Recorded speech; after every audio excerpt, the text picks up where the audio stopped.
Сәлем достар, бұл кәсіпкер бағдарламасы. Мен Әсем Құралбек қызы. Бүгінгі біздің бағдарламамызда 60 жасында өзінің кәсібін бастап, табыс тауып жүрген апамыз жайлы болмақ. Қандай кәсіп дейсіздер ғой? Бірге көріңіздер. 60 жаста қорықпай, жастармен қатарласып мысалға, Түркістан нанның отаны дейді. Түркістанда бәсеке жоғары. Сізде енді көбісі мақтайды, апам. Тек қана Түркістанда емес, Түркістандағы жанындағы қалалардан да өздері келіп алып кетеді екен. Қатырнанды бөлек жауабыңызға, сосын майдананды бөлек жауабыңыз. Сізгі уақыт соның өзіне, мысалы, бір күнде қызметшіміз айтып жатыр, 500-ге дейін мыңға дейін жабамыз дейді. Самса жоқ. Түркістанда самса жақсын көреді ма? Самсаның қанша түрін істейсіздер? Самсаның екі түрін істейміз. Пусковой, фаршымыз. Бағасы қанша? Не үшін үргіт?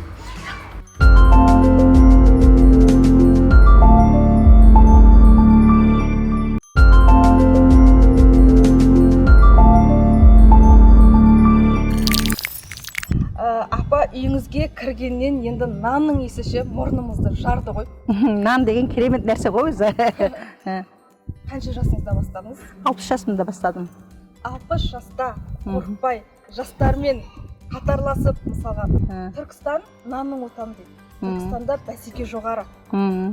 Мен нанды бастаған кезінде бәсеке жоғары не деп бастаған жоқпын. Мен нанды сата аламын, нанды реализовать ете аламын. Мен барлығын, осының барлығын жай-жайына қоя аламын деп істедім. Үлкен бір сеніммен бастадым. Үлкен сенім. Әр уақытта адамның жүрегінде сенім болу керек мысалы. Бүгін мысалы мен 5 қап жабам ба, 5 қап нанда остатка қалмайды. Бәрін сатылады, барлығы магазинге беріледі деп жабамын. Сондықтан өзім бірінші айтқан сөзімнен барлығы болады. Тамаша, керемет. Мына жерде көріп тұрмын, ыстық нан. Нандай нан бар, және де кішкентай ғана нан бар. Мен алып көрсетейін. Міне, майда нан. Екі түрінен жабасыздар. Қаншадан бұл нандарыңыздың бағасы? Мына нанымыздың бағасы 80 теңге, мына нанымыздың бағасы 60 теңге. Әдемі жаңда қып-қызыл қылып, әдемі жауып отырсыздар. Енді бір күнде қанша нан жабасыздар? Бір күнде біз 1,5 мың нан жабамыз. Бір күнде 1,5 нан. Сағат қаншада тұрып, қаншада ұйықтайсыздар? Сағат 4-те тұрамыз. 4-те тұрып, осының барлығын сағат 10-ға дейін, 11-ге дейін бітіреміз. Одан кейін магазиндерге таратамыз. Бізде қалада 5-6 магазиніміз бар. Сол магазиндерге уақытылы сағат 8-дерде апарып тапсыруымыз керек. Сізде енді көбісі мақтайды, апам. Тек қана Түркістанда емес, Түркістандағы жанындағы қалалардан да өздері келіп алып кетеді екен. Иә, алып кетеді. Мен жаңағы Шәуілдерден келіп алып кетеді. Амангелді колхоздан келіп алып кетеді. Не дегенмін, оларға сәл базардан төмендеу қылып мен беремін. Оларға сатуға, халыққа ыңғайлы қылып, олар өздері сатады. Және де дәмі ерекше дейді ғой. Дәмі ерекше болғанда біз ішіне май қосамыз, 82%. Не дегенмін, 1-2 күн қатпайтындай. Сондықтан да жұмсақ мына. Жұмсақ, барлығы тамаша. Енді әрбір бизнестің бастаған кезде өзінің қызығы болады, шыжығы болады. Қызығы болғанда, шыжығы болғанда мен осы бұрында біз құрылыс магазиндеріміз бар тұғын. Сол магазинде істеп жүрген кезінде, нанның қасында өткен кезінде бір өзі нан осындай ашсам бекен деп армандайтын тұғым. Сол арманым менің ақасы адам армандаған жақсы екен. Арманым 2 жылда орындалды. Бұны мен ашам деп те ойлаған жоқпын. Өзінен өзі оралып ашылды. Содан мен енді Құдайға шүкір өзімді сүйіп осы қызметімді жасаймын. Тамаша, қанша қызметкерлеріңіз бар? Менде 6 қызметкерім бар, 2 шоферім бар, 2-4 наубайшым бар, сменаны істейтіндер. Енді жұмыс болғаннан кейін әртүрлі жағдайлар болады. Шаршап қалады, ұйықтап қалады, я болмаса бір көңілден шықпай қалады дегенде, мысалы, қазір қызарып әдем болып тұр ғой, сондай бір кезеңдер болды ма? Жоқ, оның барлығы өзіме байланысты. Өзім шаршасам да күліп соларға қарсы алып, күліп соларға қарап, айтқандарын неғып тұрсам, барлық орындағандай болады. Бір күнде мысалға қанша енді онда қаппен аласыздар ғой? Қаппен аламыз. Бір қаппа бір күнде қанша қап жұмсайсыздар? 6-7 қап жұмсаймыз. Бір күнде 6-7 қап. 6-7 қапты бір жаңағыдай ыдысқа саласыздар ма, әлде әр қапқа бөлек-бөлек ыдысқа саласыздар ма? Жоқ, біздерде специально жаңағыдай мешалкамыз бар, сол мешалкамен өзі ашытады нан. Нанды солай ашытады. Одан кейін оның бәрін бірдей шығарып жатқандарыңызда таңым барды. Барлығы, иә, оны мен аузын сөзін аузында барлығын таразға тартылады, әр нан таразға тартылады. Мысалы мына үлкен таразға тартылады, 400 грамдық, ана 300 грамдық нан. Не деген магазиндерге де біз тапсырған кезінде ойықтың адамдары да таразға тартып алады. Тартып алған кезінде бірінші біз сенімге кірген кезінде тартып алатын, кейіннен уже біледі, уже халық біздің нанымызды жегісіп келіп тұрады, басқа нанды алмайды. Сол магазиндер біздің нанымызды күтіп тұрады. Жағы нанды істеп енді жапқан кезде енді ыстық, мына жерде тандырларыңызда ыстық, күннің ыстығы, сіздер ыстық қып нан жабасыздар. Енді біз соған үйрендік, халыққа біз нан жеткізуіміз керек. Басқа нәрсе жемесе де нанның орны ерекше, нанның орны ерекше. Осы нан болмаса дастарханда ешқандай береке де болмайды. Сол. Сіздерде қазір қанша тандыр нан бар? Мен қазір бір тандырмын істеп жатырмын. Енді қазір қосымша қылып үлкейтіп жатырмын. Екінші тандыр жасадым, 2 тандыр қатарынан. Құда қаласа, о да бітіп қалады. Қазір уже істелініп тандыр неғылды, бірақ та сырты облицовкасы әлі бітпеді. Бір тандыр нанға қанша нан жабуға болады? 60-нан кетеді. Одан көп, одан аз кетпейді. Пәтір наннан 40 кетеді, майда наннан 30 кетеді. Сонда пәтір нанды бөлек жабасыздар, сосын майда нанды бөлек жабамыз. Оны жапқан кезде алдымен ошаққа отынды жағып, қыздырып, сіз сол нан жабу процесін айтып берсеңізші? Нан жапқан процесі сол жағында. Әуелі қыздырады тандырды. Тандырды қыздырып болған соң қолды салып көреді, қол нормальный болып күймейтін жағдай болған кезінде уже нанды жабу бастайды. Нанды алғаннан кейін біреулер мысалға мен анам су сеуіп, біреулер бір жұмыртқа сүті жағып, сондай. Бұлардың пісер кезінде бұлардың беттеріне сүзбемен су құймалап жабылады. Одан кейін мынандай неге сеткеге кептіреміз. Не деген бұлардың формулалары бұзылмау үшін, пышно болып тұру үшін магазинге жеткізгенше. Ыстық нанды енді маймен жесең тамаша кетеді ғой? Ыстық нанмен сары маймен жесең тамаша кетеді, тамаша кетеді. Енді сұхбаттан кейін шай ішіп отырамыз енді нанмен, сары маймен. Құда қаласа, құда қаласа. Ақбай, енді менің өзі сүйікті сұрағым бар. Әр кәсіптің өзінің несібесі бар, берекесі бар. Пайда бар ма? Құдайға шүкір, Құдайға шүкір. Бір айына бір таза қанша ақша ұстайсыздар осы бизнес арқылы? Оның бәрін айта береміз ба, ол секрет та.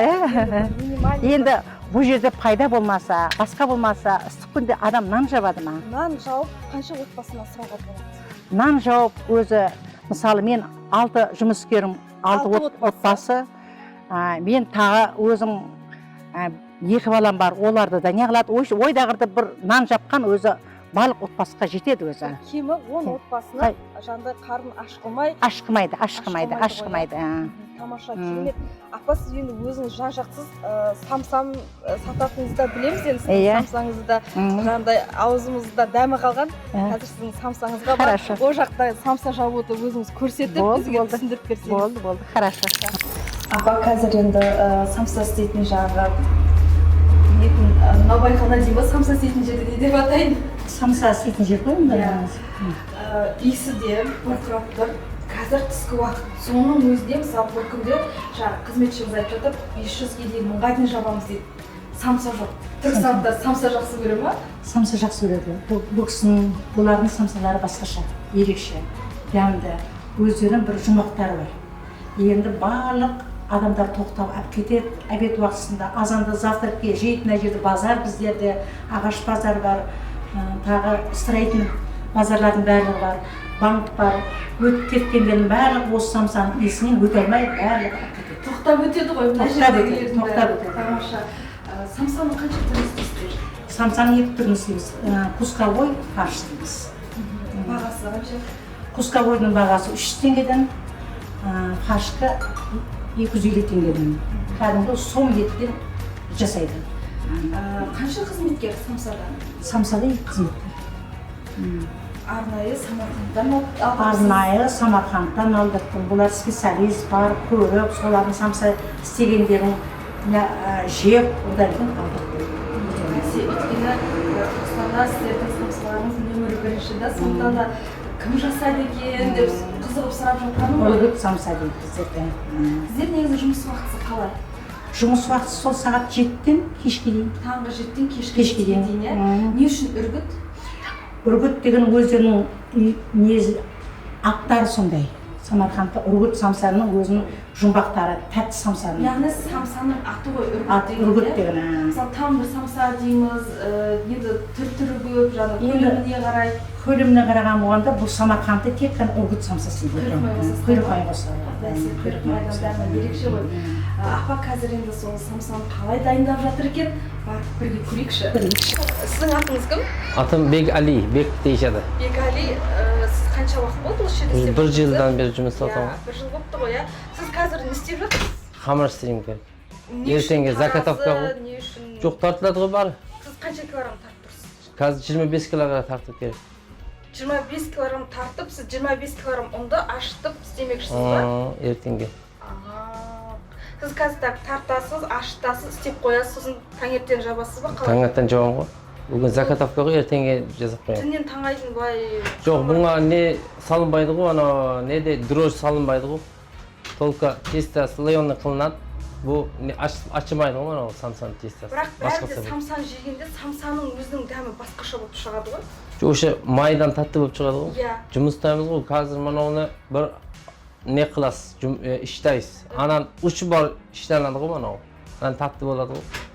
Нанды көкше бір іштеліп шындай қылып, біріншісінде сіздер илеп аласыздар. Екіншісінде майға илесіздер. Үшіншісінде өзіні қат-қат қылып не бересіз қыз, слайонный қыласыз ғана. Енді маған түсінікті болды. Қазір онда сіз істей беріңіз, 25 килограммды мына неге қапқа тартып жатсыз ба? Мұны алып ақтамыз, лишнесін. Мына ішінде 25 килограмм болды. Мына ішінде қанша килограмм болыпты? Қазір 26-600 болыпты. Онда сіз онда не қыла беріңіз, илей беріңіз, мен сізге кедергі жасамаймын. Сіздің нан илегеніңізге қарап, мен де самса істегім келіп кетті да, үй жағдайында істей аламын ба? Істесеңіз болады ғой. Бірақ менде андай тандыр нан жоқ қой, андай істеймін. Тандыр жоқ па? Иә, тандыр жоқ. Тандыр болмаса іште болмайды, сіз духовкаға істесеңіз болады. Басқаша болады ғой, мұндай болмайды. Бірақ сіздердікінде дәм шықпайды ғой, Жоқ, болмайды, басқаша болады. Мен қазір сіздің жұмысыңызға кедергі болғым келіп тұрған жоқ, өйткені бұл ұзақ процесс, кемі жаңағыдай бір жарым сағат кетеді, бірнеше рет илеу керек екен, түсіндіргеніңіз бойынша бірнеше рет тұру керек екен. Сондықтан да сіз ары қарай жұмысыңызды жалғастыра берейік. Мен Бақгүл апайға барамын. Сізге қарап, енді өте тіл көзім тасқа деп айтайыншы, жалғызсыз. Жорғалап, анда жүгіресіз, мұнда жүгіресіз. Бір емес бірнеше кәсіптің тізгінін ұстап отырсыз. Құдайға шүкір. Күш қуатты қайдан аласыз? Күш қуат Алла береді өзі. Алла береді. Алдыңызға мақсат қойсаңыз, жоспарласаңыз? Мен енді алдыма қойған мақсатымды, жоспарымды соны орындауым керек қой. Орындауым керек. Сол баста сол жағында нан ашам ба деп ойладым, нанды да аштым. Құдайға шүкір самса халыққа жегіздіремін деген едім. Халыққа самсаны жегіздіріп, даже халық сол самсаға тоймай түстен кейін тағы жасатам. Енді тоқтаусыз жаны көрген шығарсыз. Әлемдеген ешқайсы қалмаған, енді қазір түскісін істеп жатыр. Апа, жалпы бүгін сұхбат бергеніңізге, енді үйіңізге, жалпы наубайханаңызға аяқ асты келдік, айтпай келдік негізі. Бәріне үнемі дайын тұрады екенсіз. Сондықтан да уақыт бөлгеніңізге, жағында өзіңіздің кәсібіңіздің ішкі асханасын көрсеткеніңізге көп рахмет айтамын. 100-ге келіңіз, 100 жасаңыз дегім келеді. Рахмет. Сендерге де Алланың нұры жаусын.